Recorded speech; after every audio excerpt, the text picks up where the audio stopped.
I didn't plan on making this video. In fact, I was kind of ashamed of it. And this one here is another one of my favorites. And we decided on these metal raised beds. So I thought that I would give you a 2-year update. These are the woods behind our property. Well, it's gonna do better here than it would have in the garden bed. Each of these cloves will turn into one of these. We're right outside my cut flower garden and it is in complete disarray and it's all my fault. Sometimes life happens and the end of the season creeps up on you quickly. So today we're gonna do the final cut and we'll talk all about it. Welcome to my cut flower garden, and the 2025 growing season in this area was a complete bust. And not because of the weather was perfect, and not because of water, because we have irrigation in these beds. It was me, I was the problem, and I just didn't have enough time. Life got in the way. We had some projects to do. I was busy with work and with home life, and this area kind of fell by the wayside. And I've been really down on myself about it because it's quite a lot of work to grow flowers from seed, which I do all winter and spring, plant them out, tend to them, keep my dahlia tubers alive over winter, because here in the Northeast or in a cold climate, you do have to dig out your dahlias after your first frost, keep them over winter, and then replant them in the spring. So after all of that, you can see that everything is really overgrown. I no longer have paths to walk through. And so today my plan is to get this place into shape. We're gonna do the final cut and cut things back, and we're going to give this a good cleaning. And I just want you to know that I didn't plan on making this video. In fact, I was kind of ashamed of it. But I think it's important to share the good with the bad, because this happens to everyone. It could be that the weeding gets away from you and your flower beds get overgrown and life gets in the way. So if that happens to you, you're not alone. It happens to all of us. So let's go ahead and whip this place into shape. Wanna feel your arms around me. I need you more, need you here, more than I would like to admit. Let's forget about tomorrow. Yeah, should I hide away forever? Should I close my eyes and never again hold you tight, call you mine, think about you every time? I remember that it's over. Yeah, you never break, you never lie, you never ever scared of the dark. So why am I the one who cries? I'm so afraid to be left behind. I think about you a lot. It's almost like I can't stop. Can't stop. Yeah, yeah. You never lose an argument, so I've been trying hard to pretend that I'm okay. It's just a phase, and everything is going just great. I think about you a lot. It's almost like I can't stop. Can't stop. Yeah, yeah. I always knew that this would happen. Yeah. You would find a new distraction. I need you more, need you here, more than I would like to admit. Can we let go of tomorrow? Yeah. You never break, you never lie, you never ever scared of the dark. So why am I the one who cries? I'm so afraid to be left behind. I think about you a lot. It's almost like I can't stop. Can't stop. Yeah, yeah. You never lose an argument, so I've been trying hard to pretend that I'm okay. It's just a phase, and everything is going just great. I think about you a lot. It's almost like I can't stop. Can't stop. Yeah, yeah.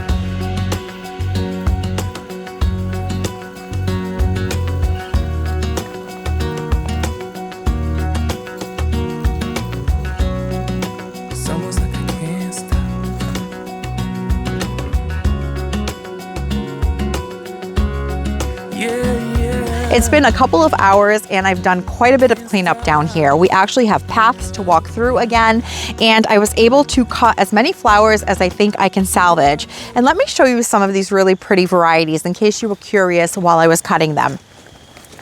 So I have a few dahlias and some things that I started from seed. So here I have some really pretty straw flowers, and these make a papery sound when you touch them. The variety is called Salmon King, and they're really pretty. I've been growing these for a couple of years now. I have some celosia, and this one is called Terracotta.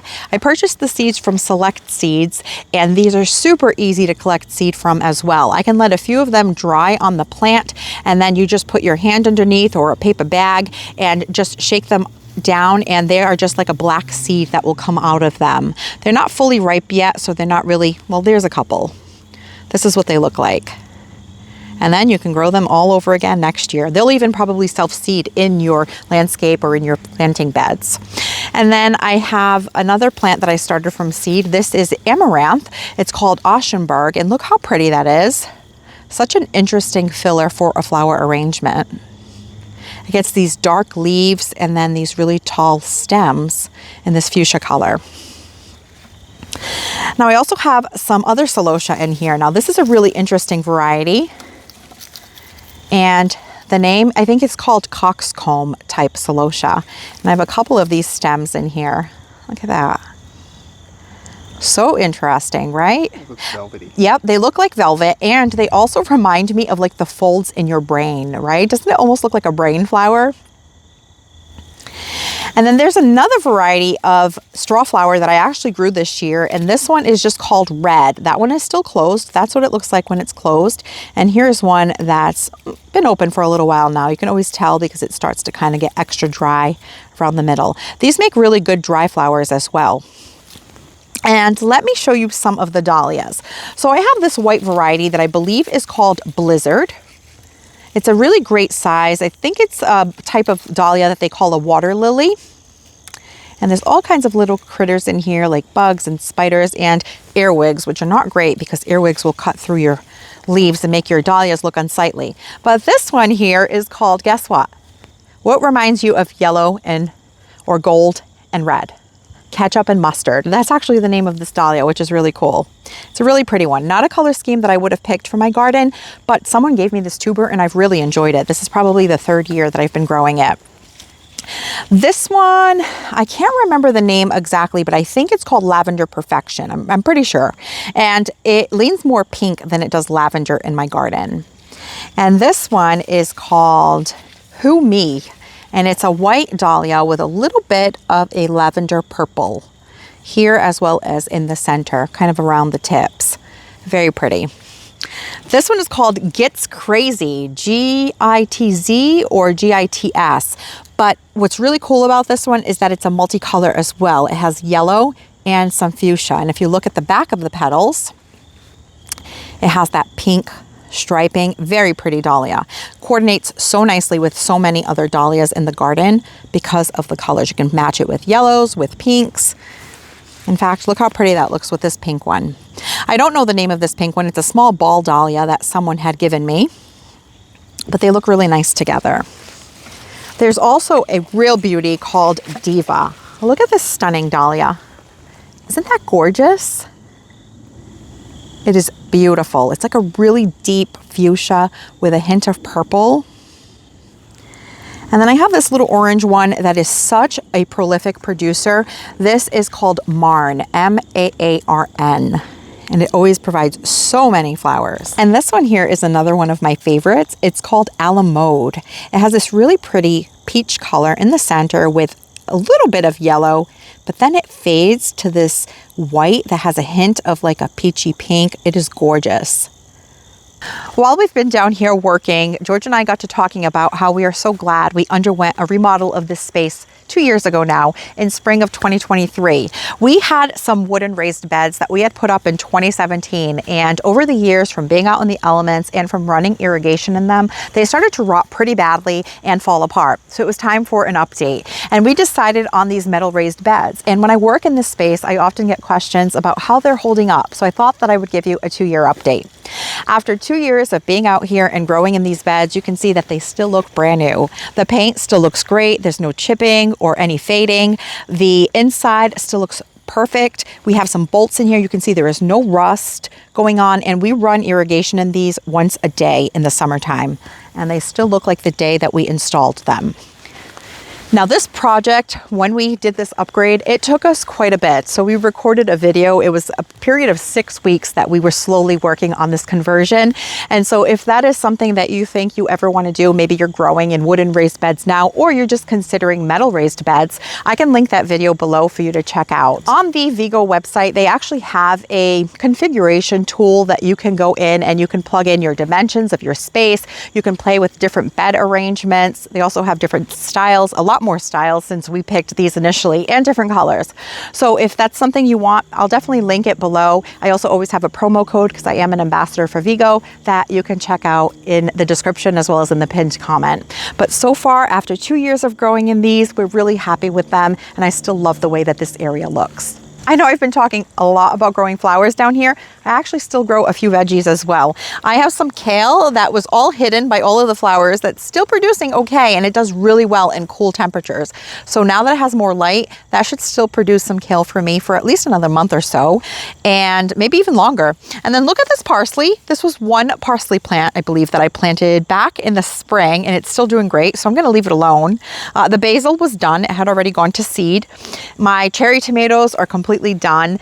My delicata squash was not very successful this year. I got one delicata squash, this poor little thing, but it's going to be delicious. I love this type of squash. George actually likes it too, and he doesn't like many veggies.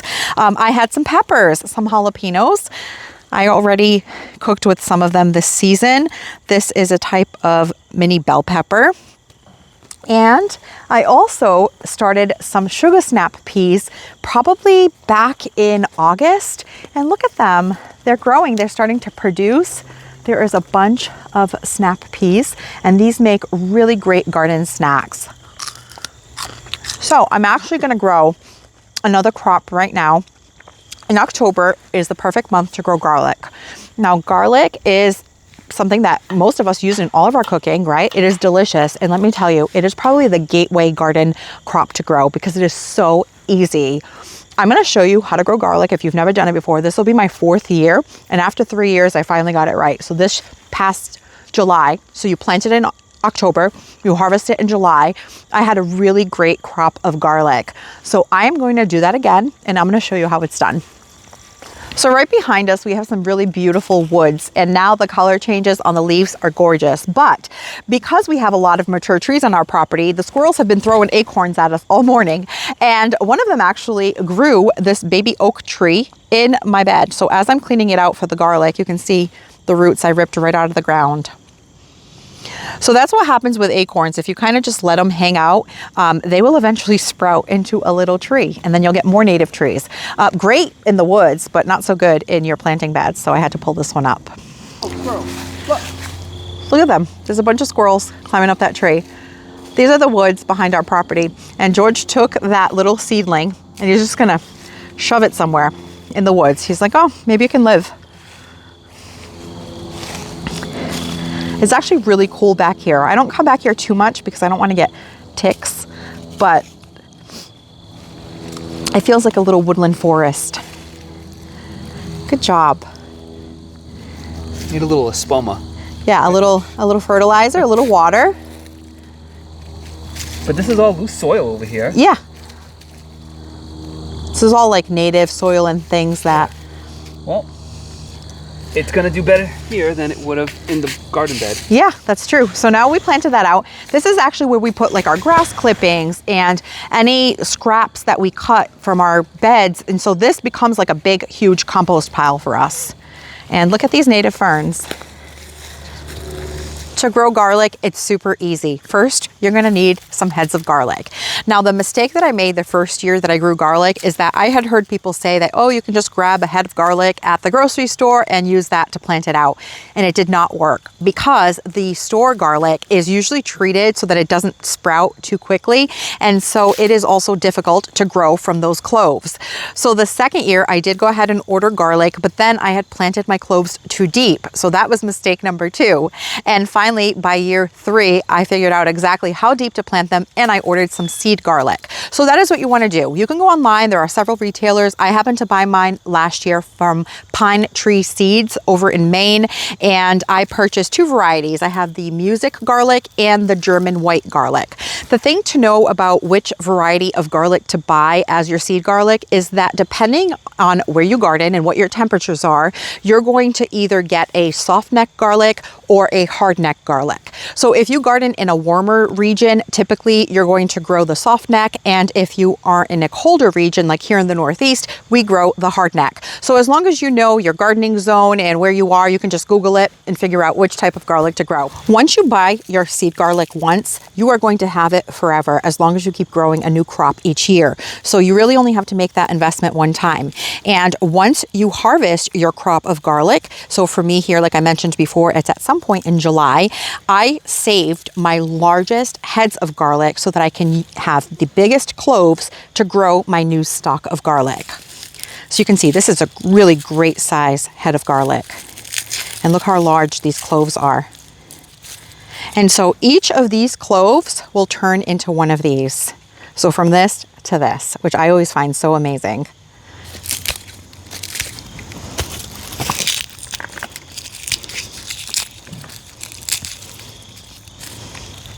Now that I have all my cloves separated, it's time to plant. And you're gonna plant it pointy side up. So what I like to do is take my thumb and my pointy finger, and I kind of go like this, and that's how far apart I'm gonna space it. And I just make holes like that, all the way down. And then I'm going to put some startup fertilizer like the Biotone, even Plant Tone would work. And I'm just gonna put a little bit in each hole, and again, pointy side up, and you just kind of press it in there and cover it back up. That is it. You don't want to go too deep with it. Like I said, 2 to 3 inches. That's all you need to do. Well, my garlic is all tucked in, and last season I planted it over here in this bed. And there is a science behind rotating where you grow your garlic. You're not supposed to grow it in the same place 2 years in a row. So I went ahead and grew it here. I'm not sure why that is, but if you look it up, I'm sure you'll find the information on it. So now that it's all planted, all I have to do is water it in. And this really is a hands-off crop. I'm going to water it now. All this irrigation is off for the season. I'm not going to turn the water back on until next spring. So it's really going to be on its own the rest of the fall and through the winter. It's just going to be watered by the rain or snow that we get. You might start seeing some green pop through the soil. Perfectly fine. It is super hardy. It can deal with the cold temperatures, and it will continue to do its work in growing underneath the soil. And then all I have to do is next spring in March, in April, and in May, once a month, I will do a fertilizer application with something like Plant Tone. And then by June, it'll start developing its scapes, which you can actually use to cook with. And at that point, you lay off of the fertilizer, you just let them finish ripening. And as the foliage starts to yellow, for me, sometime in mid-July, it is time to pull up your garlic. I have something in the garden that's blooming and looking gorgeous that I want to show you. Check out this gorgeous plant right here. This is actually a mum. It's a perennial mum called Sheffield, and it is absolutely gorgeous. And you can see that the bumblebees are really excited to have a late season source of nectar. They are all over this plant. Now, it is one that would benefit from a Chelsea chop at some point in May because it can get pretty leggy, but I don't mind it. I don't mind it spilling over the edge here. I think it looks absolutely beautiful. So if you don't have any of these true perennial mums in your garden, I highly recommend them. So I have this Sheffield variety. I have another yellow one that someone had shared with me. They're really great. Look, it is mid-October and we have these beautiful flowers blooming. Well, today was really productive and I got a lot done, but I also have a lot to think about. I actually am contemplating not growing dahlias anymore. After doing all of this work today and thinking about how I have to spread my time among all of these different tasks, something's got to give. And since I've grown dahlias for the last 4 years now, I think that they're too much of a diva for me. I'm kind of feeling about dahlias like I feel about roses.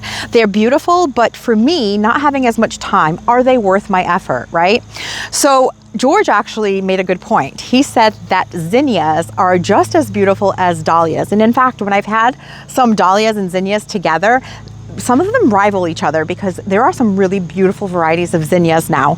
So I technically could just sprinkle a few packets of zinnia seeds and have some really beautiful zinnias growing in this garden next year and not have all the work of having to dig up and store and replant my dahlias being here in a cold region. I garden in 6B, 7A. So let me know your thoughts. What do you think about dahlias? Is this a decision that you've had to make yourself? Do you still grow them? Do you not? I'd be really interested to talk to you in the comments about that. Well, I hope that you enjoyed today's video. Thank you so much for spending your time with me, and I'll catch you in the next one. The last kitchen bouquets of the 2025 growing season. Yesterday we got a lot of that cutting done, which I'm glad about because today we have a rainy day here in the Northeast. The wind is blowing and the leaves are falling off of the trees and it feels really cozy inside. So I picked the Sheffield Mums and I think they look really pretty in this blue and white bud vase. And here are some of the Salmon King straw flowers that we cut back along with some white dahlias. I think these look really pretty together. And of course, the last veggie picking of the season.